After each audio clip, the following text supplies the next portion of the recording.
저번 시간에 했던 거 복습. 무슨 계열? 라이먼 계열, 발머 계열, 파생 계열. 이때 파장인지 진동수인지 몰라도 풀 수 있는데 이 세 가지 중에 하나라면 어떻게 풀 수 있냐면 선의 간격이 어떻게 돼? 넓죠. 선의 간격이 점점 어떻게 되고 있어? 좁아지지. 여기도 넓었다가 다시 어떻게 되고 있어? 좁아지고 있지. 왜 넓었다가 좁아지냐라고 했을 때 방출의 에너지는 에너지 기준이 차이지. 그러면 방출하는 에너지 기준이 차이와 차이가 어떻게 된다는 얘기야? 차이 때문에 발생하고 차이 때문에 발생하는데 그 차이의 차이가 어떻게 되는 거야? 크다는 뜻이야, 이게. 이게 뭔 소리야? 잘 이해해봐. 차이의 차이가 크기 때문에 그래. 1껍질하고 2껍질 사이는 기억하니? 4분의 몇 K? 3K. 여기는 얼마 나타나? 36분의 5K 나타나거든? 그럼 여기는 그거보다 더 어떻게 해야 돼? 적지. 이 차이, 이건 차이야. 여기 숫자로 쓴 거는 뭐라고? 차이야. 차이의 차이가 어떻게 되는 거야? 얘하고 얘하고의 차이가 굉장히 커. 근데 이 위로 올라가면 얘하고 얘하고의 차이는 어떻게 돼? 차이와 차이,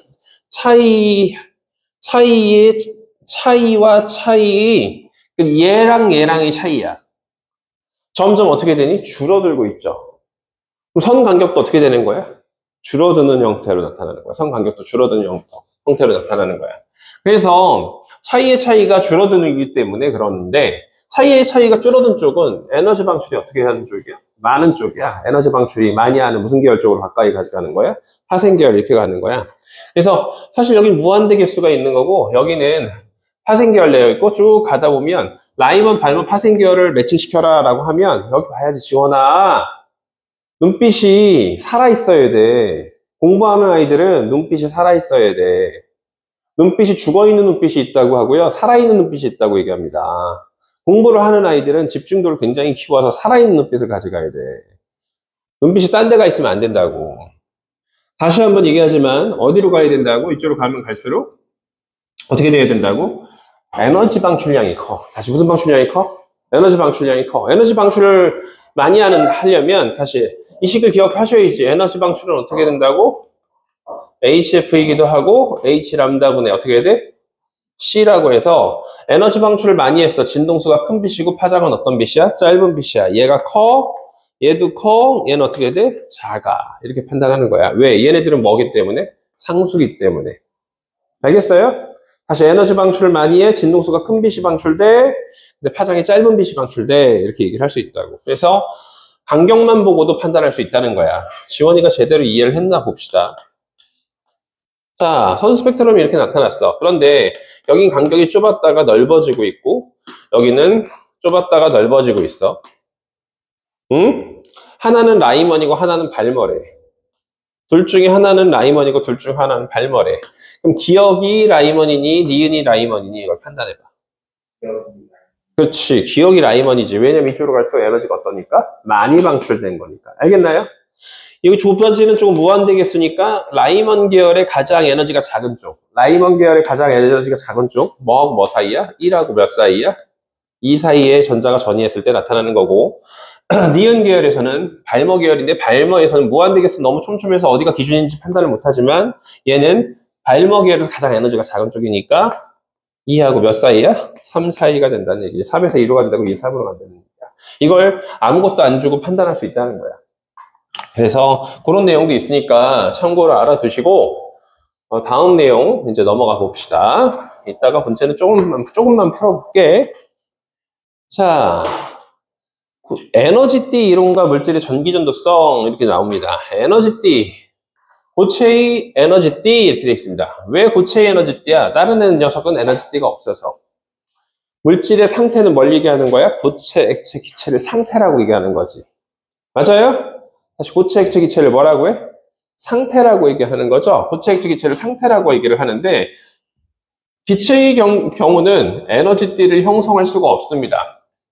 다시 에너지띠 형성이 불가능하대. 왜 형성이 불가능하냐? 에너지띠는 도대체 뭔데요?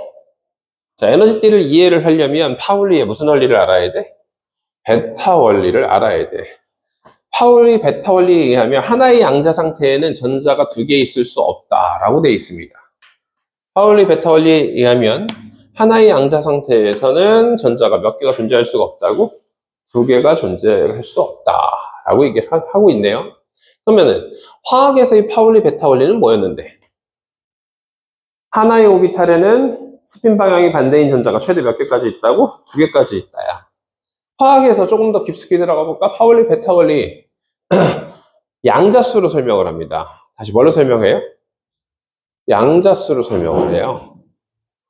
양자수는 총 4가지 양자수가 있는데 주양자수, 부양자수, 자기양자수, 스핀양자수 4개의 양자수야. 그러면 다전자 원자의 경우, 다시 어떤 경우? 다전자 원자의 경우 원자 번호 만약에 3번이었어. 원자 번호 몇 번이었어? 3번은 뭘 뜻하는 건 리튬이지. 그럼 원자의 경우는 정기적으로 주소 상태니까 이온이 정기적으로 전하를 가지고 있는 상태지만 전하기를 가지고 있는 상태의 원자를 이온이라고 할 수 있지만 원자라고 했으니까 원자는 전자 몇 개 있어야 돼? 3개 있어야 되죠. 양성자가 3개면 전자 몇 개 있어야 돼? 3개 있어야 돼. 어렵니? 양성자가 5개 있으면 전자는 5개가 있다는 뜻이야. 원자는. 알겠어요? 이온이면 개수가 다르겠지만. 자, 원자는 중성 상태니까 전자가 3개 있어야 돼. 근데 이 셋을 그림으로 그려면 이렇게 되지만, 그림으로 그려보면 이렇게 되지만, 얘네들이 양자수는 전부 다 어떻다고? 다 다르다는 거야. 다시 한 원자 내의 모든 전자가 갖는 양자수, 4가지 양자수가 다 동일한 전자는 존재할 수가 없다. 동일한 양자를 갖는 전자는 존재할 수 없다. 양자를 에너지로 보세요. 양자를 뭐라고? 에너지로 보세요. 원래 화학에서는 에너지를 뭘로 결정하니? 주양자수 더하기 부양자수로만 결정하지. 여기서는 그냥 이 띠 구조에서는 그냥 모든 전자는 한 원자 내의 모든 전자는 에너지가 다 다르다라고 해석하세요. 적어 두시면 좋을 것 같은데요. 파울리 베타 원리 모든 전자는 에너지 준위가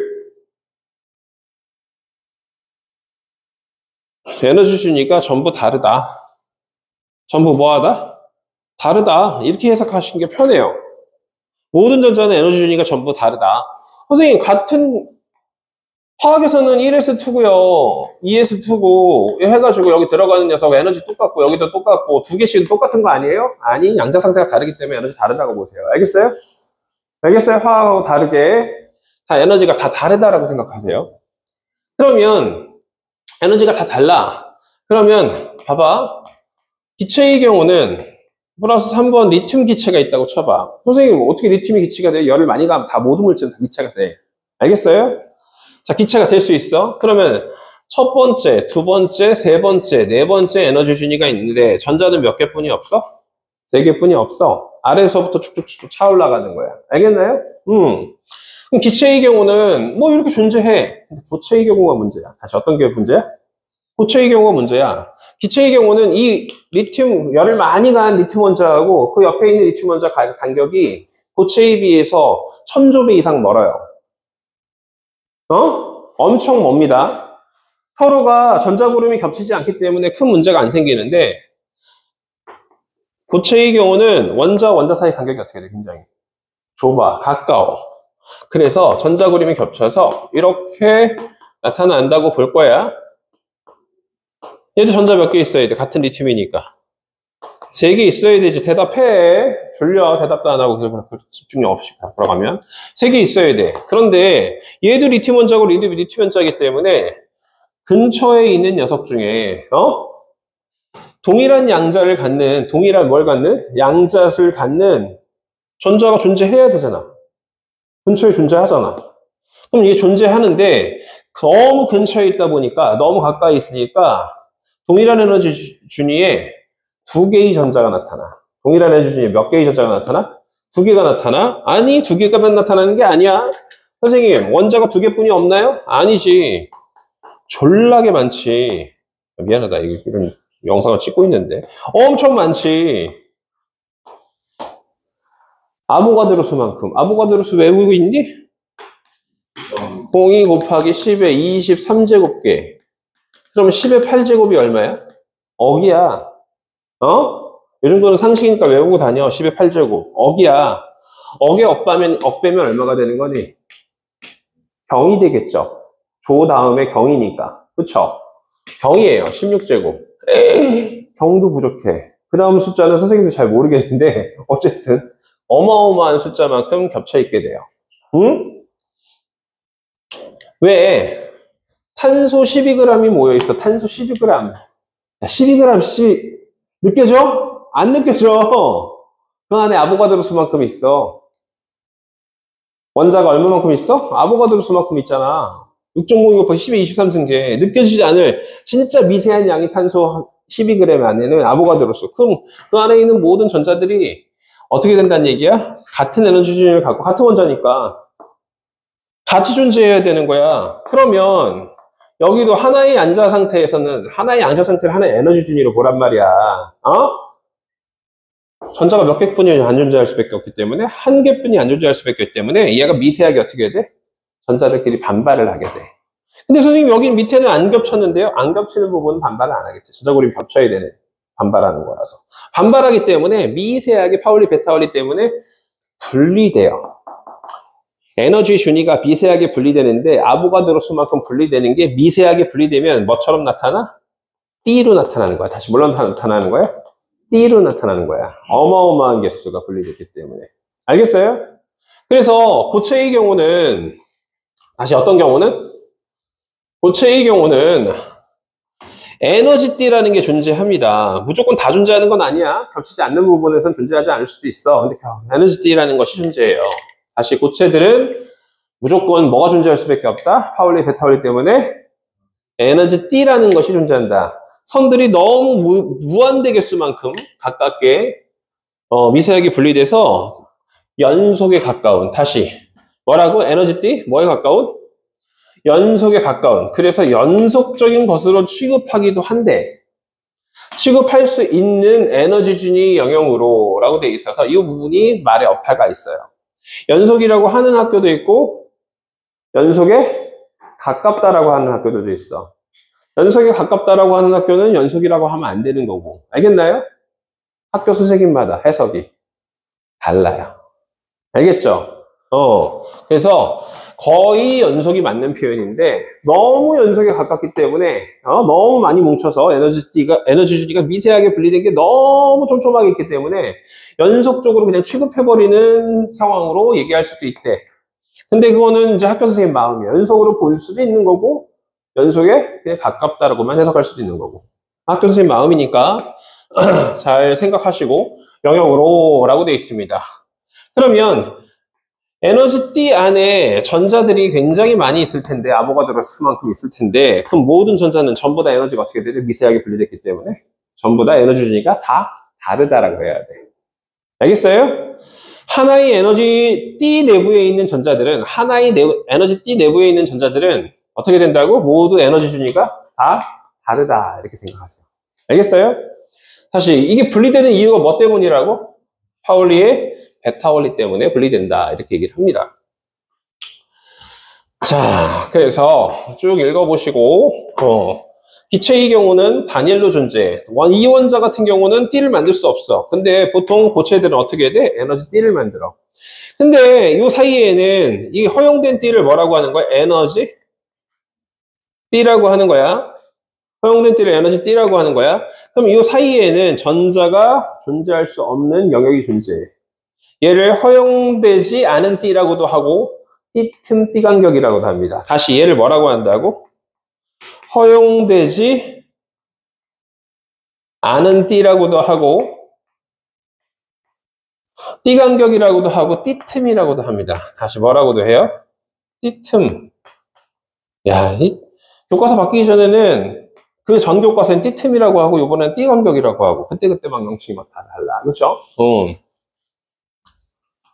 영어로는 뭐 허용된 D를 에너지 밴드 뭐 이렇게 표현하거든요. 어쨌든 그래서 허용되지 않은 D, 에너지 D 이렇게 있어요. 그러면 전자가 무한대 개수만큼 있어?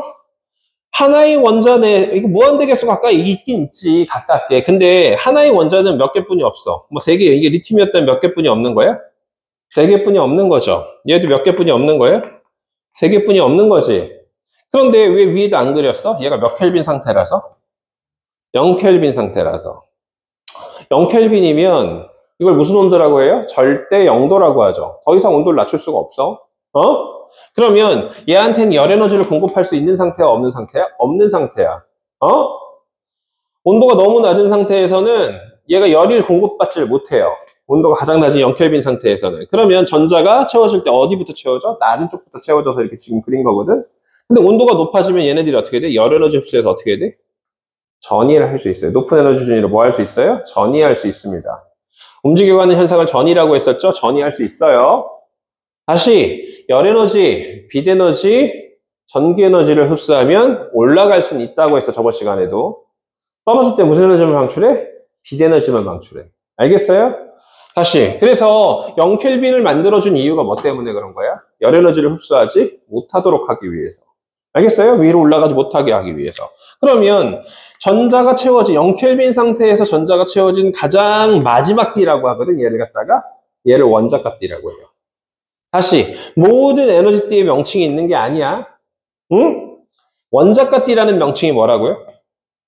몇 켈빈 상태를 꼭 설명해야 돼? 0켈빈 상태에서 전자가 채워진 아래쪽부터 가장 마지막 에너지 D를 뭐라고 한다고? 원자값 D라고 해요. 그럼 그 위에 있는 D를 뭐라고 해? 전도 D라고 합니다. 다시 뭐라고 해요? 전도 D. 그럼 전도 D는 하나가 아니라 여러 개일 수도 있는 거야. 알겠어요? 원자값 D하고 그 바로 위에 있는 전도 D 사이의 D틈 D 간격이 굉장히 중요해요. 알겠어요? D틈 D 간격이 굉장히 중요합니다. 다시 복습, 빨리 복습.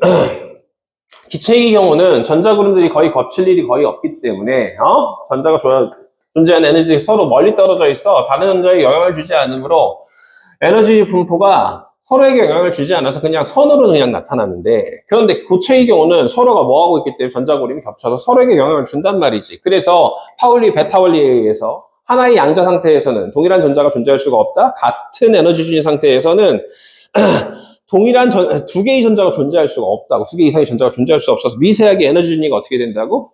전자들이 반발에 의해서 분리되기 시작해. 그게 뭘 생성을 한다고? 에너지 D라는 걸 이제 나타나게 한다고. 그리고 에너지 D라는 건 하나가 아니라 여러 개가 나타나는데 0켈빈 상태에서 전자가 존재하는 가장 마지막 에너지 D를 뭐라고 한다고? 원자값 D라고 한다고. 그 위에 있는 에너지 D를 뭐라고 한다고? 전도 D라고 한다고. 그 원자값 D 밑에 있는 원자값 D로부터 그 이하에 있는 전자들은 속박전자라고 해요. 다시 무슨 전자라고 해요? 속박전자. 속박되어 있다라는 뜻이야.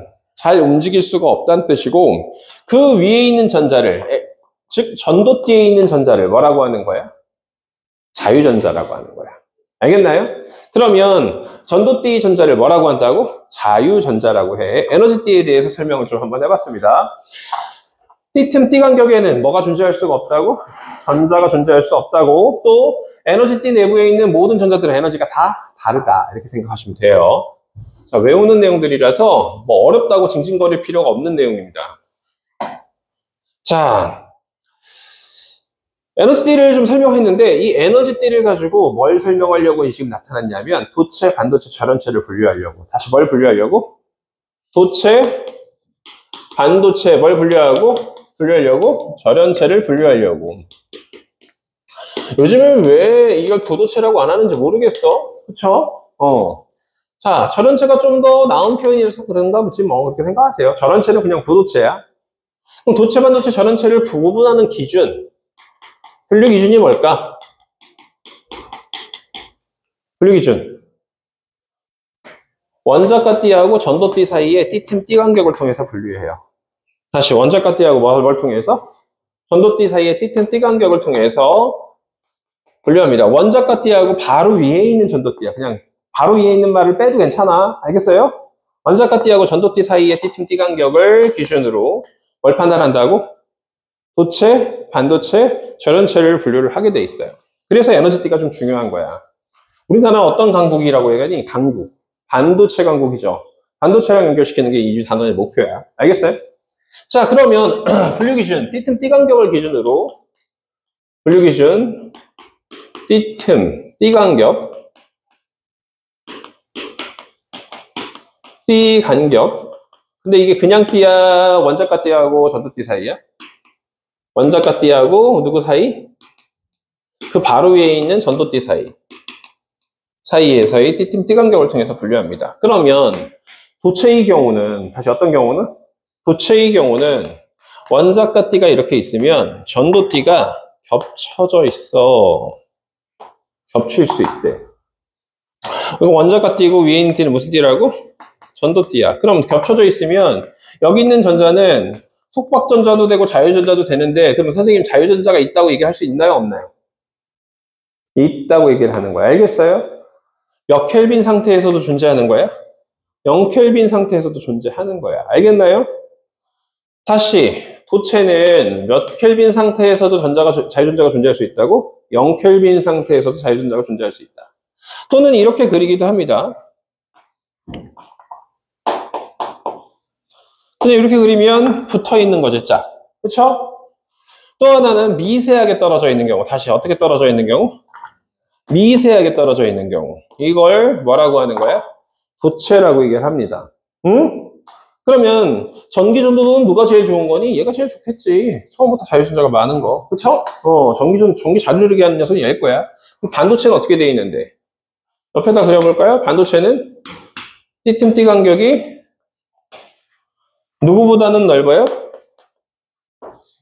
도체보다는 넓죠? 그럼 전연체는 어떻게 그릴까? 전연체 위에다 그렸을 것 같아? 전연체는 원자가 띠하고 전도띠 사이에 띠틈 띠 간격이 굉장히 차이가 멀어요. 그럼 선생님 아무 말도 없으면 어떻게 풀어요? 무슨 말이 있어? 둘 중 하나는 뭐고 둘 중 하나는 뭐다 이렇게 주니까 그거 보고 판단하시면 돼요. 그 정도 IQ는 가지고 있겠지. 비교 대상을 준다고. 알겠어요? 비교 항상 한 가지만 가지고 나올 수 있는 건 뭐뿐이 없어. 그냥 도체 반도체 전원체라는 걸 확신할 수 있는 경우는 어떤 경우야? 이 두 가지 경우만 딱 확신할 수 있는 거예요. 비교 없이 확신할 수 있는 거. 얘만 뭐가 되는 거야? 도체라는 것만 확실하는 거지. 나머지는 비교 대상이 있어야 돼. 알겠어요? 비교 대상 가지고 문제 푸시면 돼요. 어려운 문제는 아니니까. 자, 그렇습니다. 도체 반도체 전원체. 그래서 띠틈 띠간격을 통해서 얘기를 할 수 있습니다. 응? 그러면 상온에서의 자유전자수 누가 제일 많을까?